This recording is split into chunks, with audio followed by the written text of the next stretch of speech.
डहाणू तालुक्यातील धामणगाव ग्रामपंचायतीचे सरपंच निलेश वांगड यांनी सोशल मीडियावर शेअर केलेल्या एका वादग्रस्त पोस्टमुळे परिसरात तणावाचं वातावरण निर्माण झालं आहे.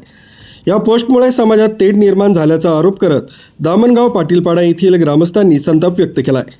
सरपंचांविरोधात तक्रार दाखल केली आहे. धामणगाव पाटीलपाडा इथं व्यायामशाळेचे उद्घाटन करण्यासाठी सरपंच आणि सदस्य आले होते. ज्या जागेवर हे उद्घाटन करण्यात आलं तिथं ग्रामस्थ गेल्या 25 वर्षांपासून सार्वजनिक गणपती उत्सव साजरा करतात. ग्रामस्थांनी ही जागा सोडून थोड्या अंतरावर व्यायामशाळा बांधण्याची विनंती केली होती. सरपंचांनी याकडे दुर्लक्ष करत आपल्या मनमानी पद्धतीनं ही व्यायामशाळा दुसऱ्या पाड्यात हलवली आहे. सरपंचांनी सोशल मीडियावर एक व्हिडिओ व्हायरल करून पाटीलपाड्यातील तरुणांनी व्यायामशाळेला विरोध केल्याचा दावा केला.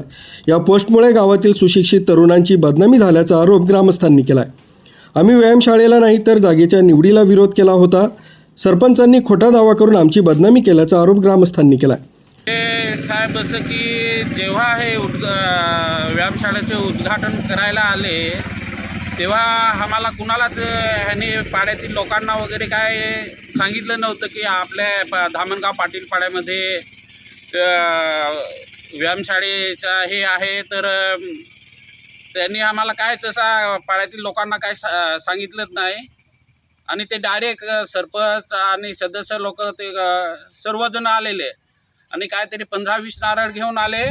आपण जिथे हे बातमी हे करत आहात तिथे त्यांनी आले आणि नारळ काढले आणि चला येथे व्यायामशाळा आहे म्हणून सांगितलं आणि आपल्याला उद्घाटन करायचे आहे. तर एकमेकाला माहिती पडलं तसं सर्वजण पाड्यातली लोक एकत्र सारखी झाले आणि इथे जी जागा आहे इथे आपण हे बातमी देतो तिथे ते उद्घाटन करायला लागली. तर आम्ही सर्वांनी त्यांना सांगितलं काय इथे आम्ही दरवर्षी आता 20-25 वर्ष इथे गणपतीचं आम्ही हे करतो, गणपती बसवतो आणि ही माती वगैरे आपण गावातील पाड्यातील सर्व लोकांनी इथे एकदम खड्डा होता ते भराव वगैरे आम्ही केलेला. तर आम्ही इथे सांगितलं काय इथे नका, जरा ती गावठण जागा आहे, तुम्हाला सर्व गावठण जागेचे अर्ज वगैरे दिलेले मापणी 2022ला झालेली इथे.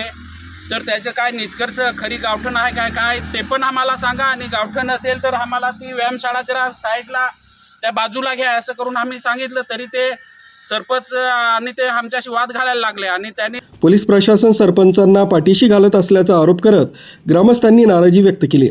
जोपर्यंत पाटीलपाड्यातच व्यायामशाळा बांधली जात नाही आणि सरपंचांवर कायदेशीर कारवाई होत नाही तोपर्यंत तीव्र आंदोलन करण्याचा इशारा पाटीलपाड्यातील युवक आणि ग्रामस्थांनी दिला. सध्या गावात असंतोषाचं वातावरण असून पोलीस या प्रकरणाचा अधिक तपास करत आहेत. न्यूज ब्युरो, सक्षम पोलीस टाइम्स, न्यूज 112, मोखाडा.